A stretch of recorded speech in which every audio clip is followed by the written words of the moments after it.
Boa tarde a todos. Eu me chamo Jaqueline Fagundes, eu sou aluna do curso técnico de Nutrição e Dietética aqui do IFSC, aqui em Santa Catarina. E também convidando a minha colega Cleia, que vai participar com a gente desse bate-papo sobre carne vermelha, aliada ou vilã? Boa tarde, eu sou Cleia Miranda da Costa Pedelês, também sou estudante do IFSC Continente. Estamos aqui para falar um pouco sobre a carne vermelha. Olá, pessoal, e aqui é a professora Paulia Reis, e eu estou aqui ansiosa para esta conversa com vocês de um alimento que levanta tantas paixões e tantos questionamentos também em um país como o nosso, que é referência mundial na produção de carne vermelha, não é? E eu gostaria de dizer aos nossos ouvintes que esse podcast ele é fruto de uma unidade curricular que a gente tem aqui no curso de Nutrição e Dietética, que é chamada Técnica Dietética, e as minhas alunas maravilhosas, a Jaque e a Cleia, estão com esse desafio, toparam para a gente conversar um pouquinho da carne vermelha. E para começar a nossa conversa, eu acho que a gente pode já trazer dados numéricos do consumo de carne no Brasil. Será que a gente come pouca carne, muita carne? Vamos ver o que é que diz os números, Jaque. Então, Paula, o consumo global de carne, ele aumentou substancialmente nas últimas décadas. E o nosso Brasil, ele é o principal produtor, tem o maior rebanho bovino do planeta. E ele só tá atrás da gente a Índia, né? Que por questões religiosas não faz o consumo da carne bovina. Então há que se pensar nessa questão de produção, de consumo. E se a gente for pensar na questão se ela é vilã ou se ela é uma aliada à nossa saúde, a gente tem que pensar muito bem, né? O conceito de saúde, o conceito de sustentabilidade, enfim. É uma conversa desafiadora, mas que a gente vai tentar trazer alguns dados aqui para contextualizar a nossa conversa.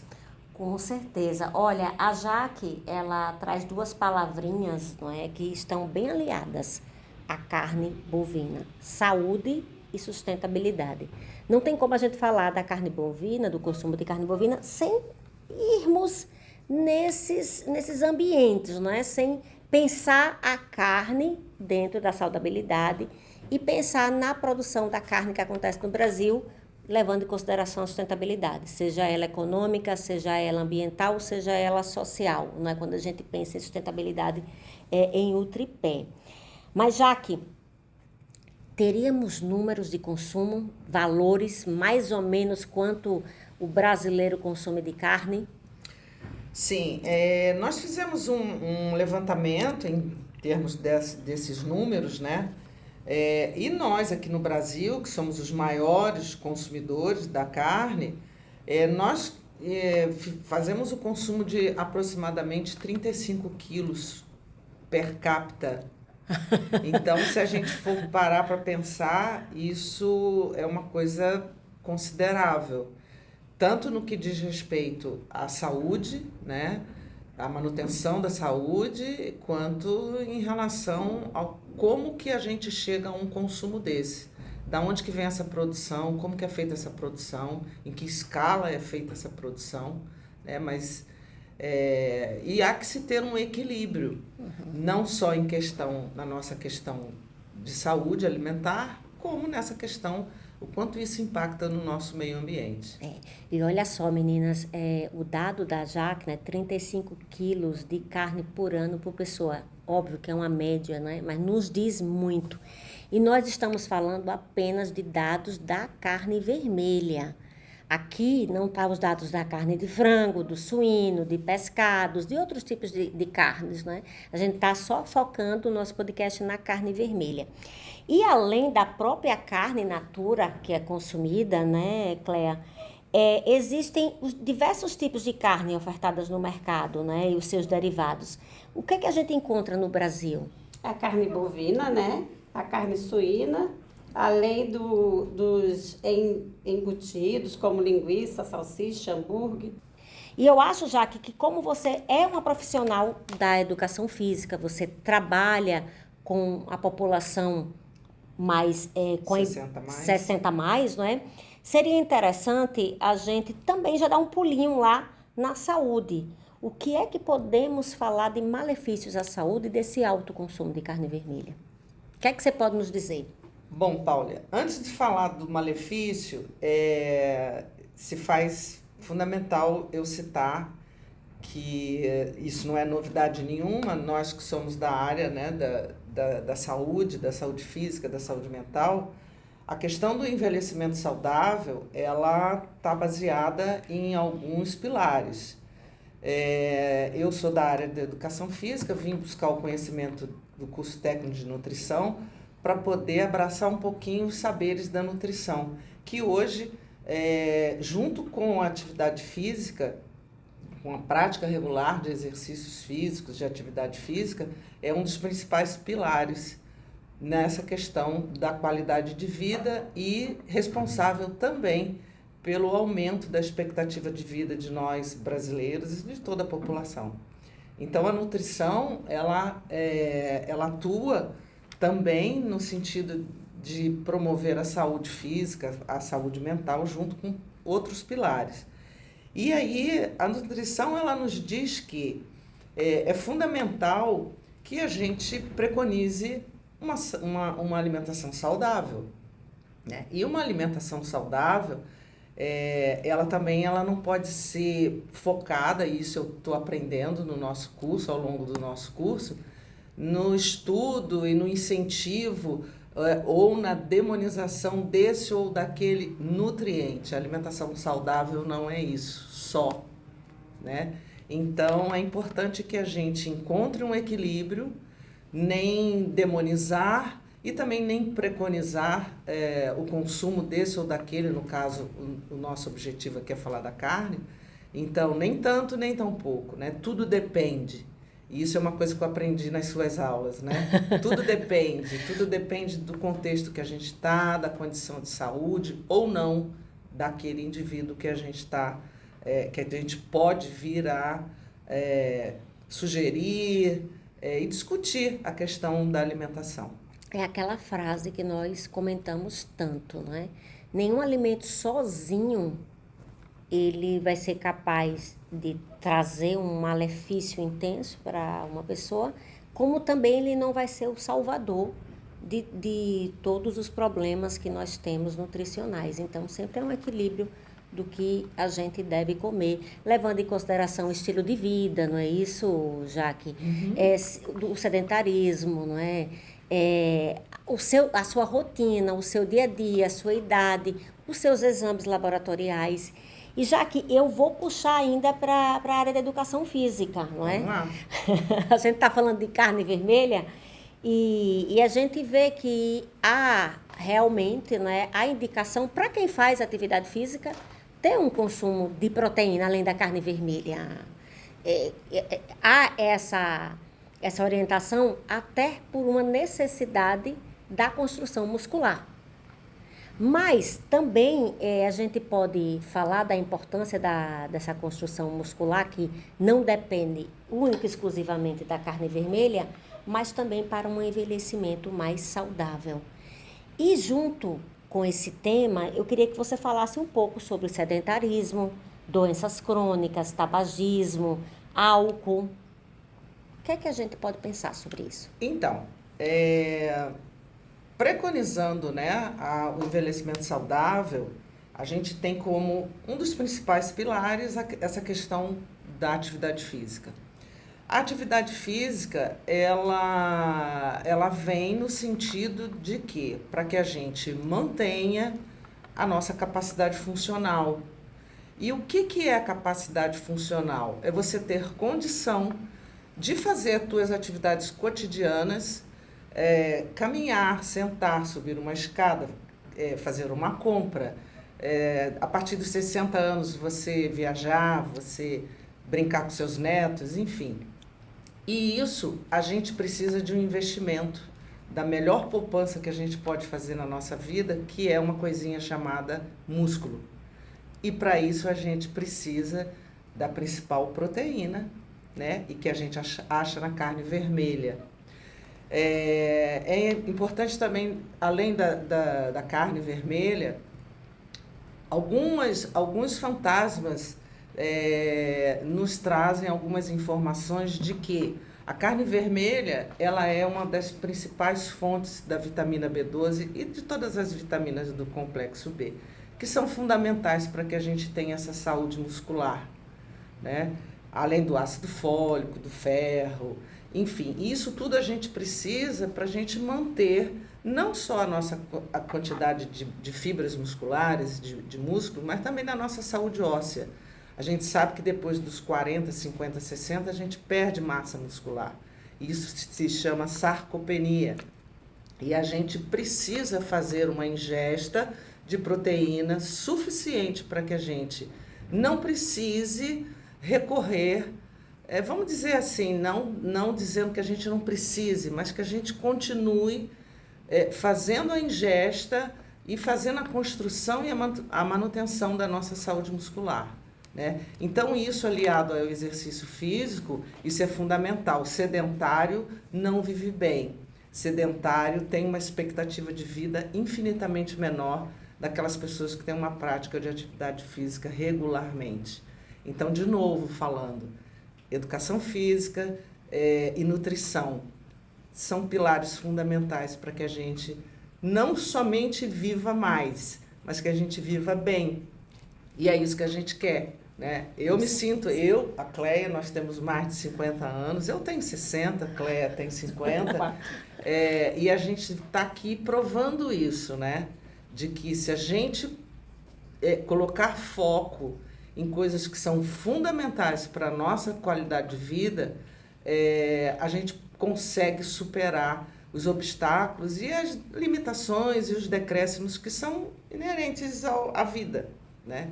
Então, é fundamental que a gente priorize exercício físico e uma alimentação equilibrada, sem dietas milagrosas e sem demonizar a carne, que é, mais uma vez, o que a gente está falando, e algumas outras, né? Outros alimentos. Outros alimentos. Então, e se necessário for, suplementar, né? Que é fundamental, a gente também não pode fazer propaganda de que a gente só tem acesso a esse ou aquele nutriente através de uma suplementação. Suplementação, por quê, para quem e quando.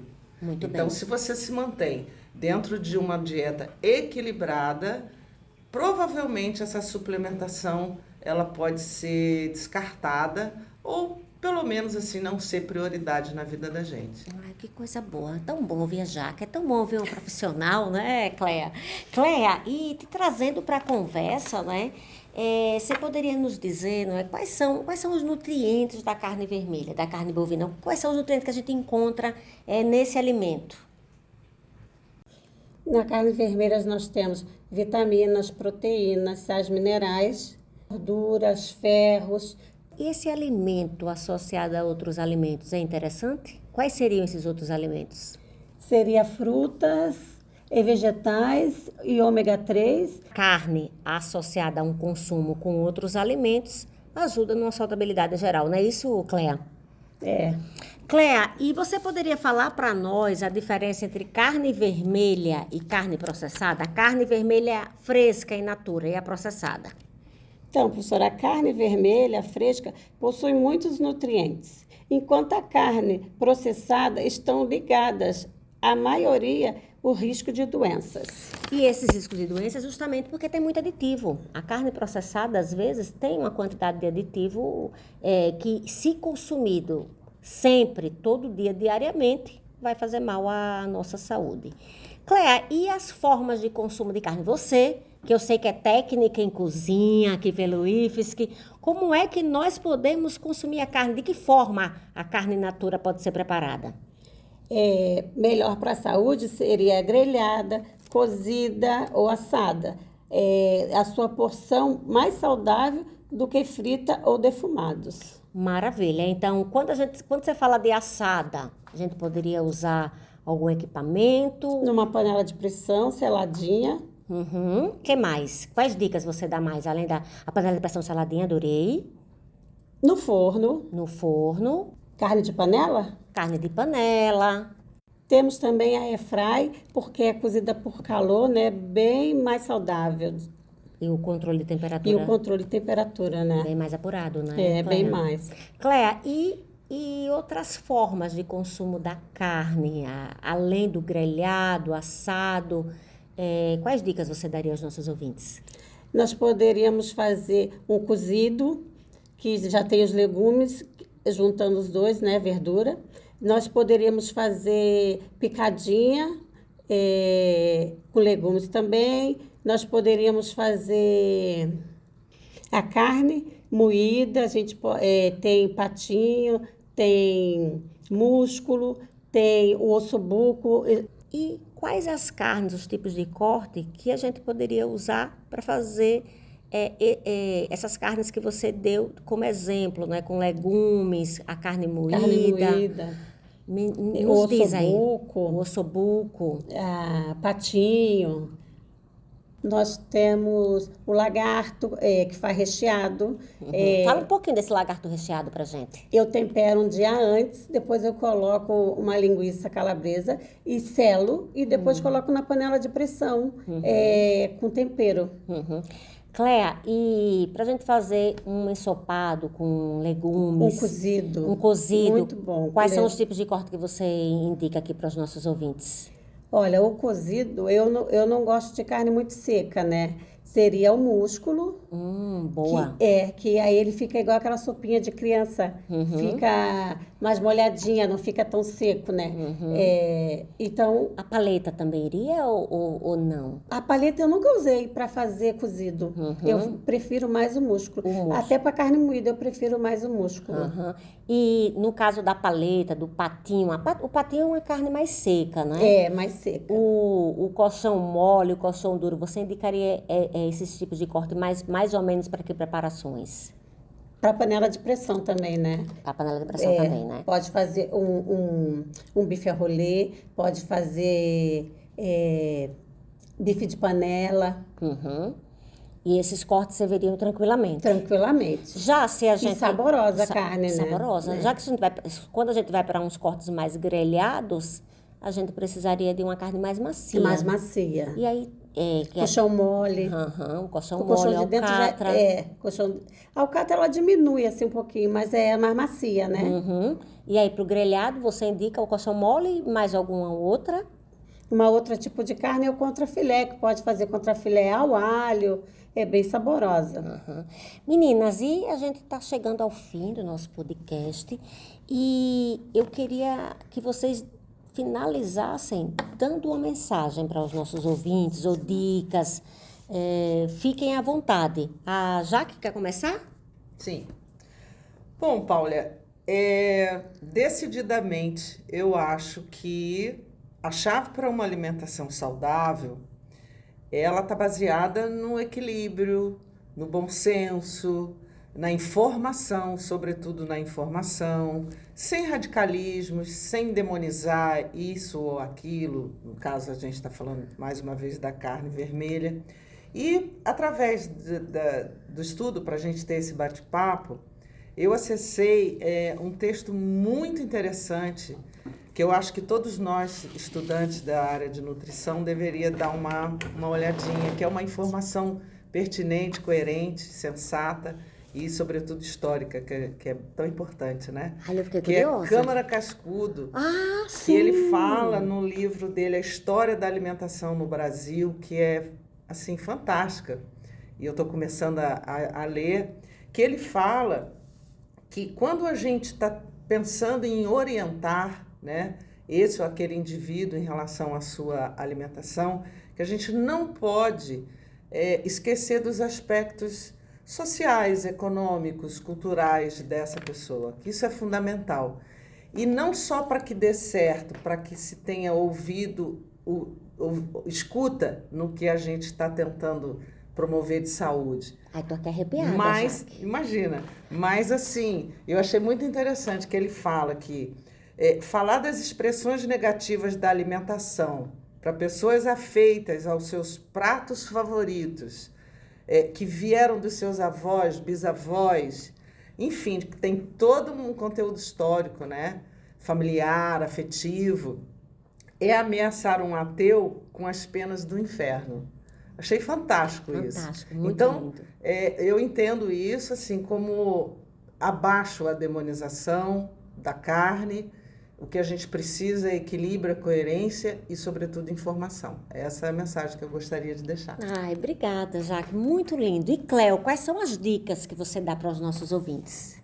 Uma mensagem final, professora, é a chave para o cérebro saudável não está na restrição radical, mas no equilíbrio e na escolha dos melhores alimentos. Aê, muito bem.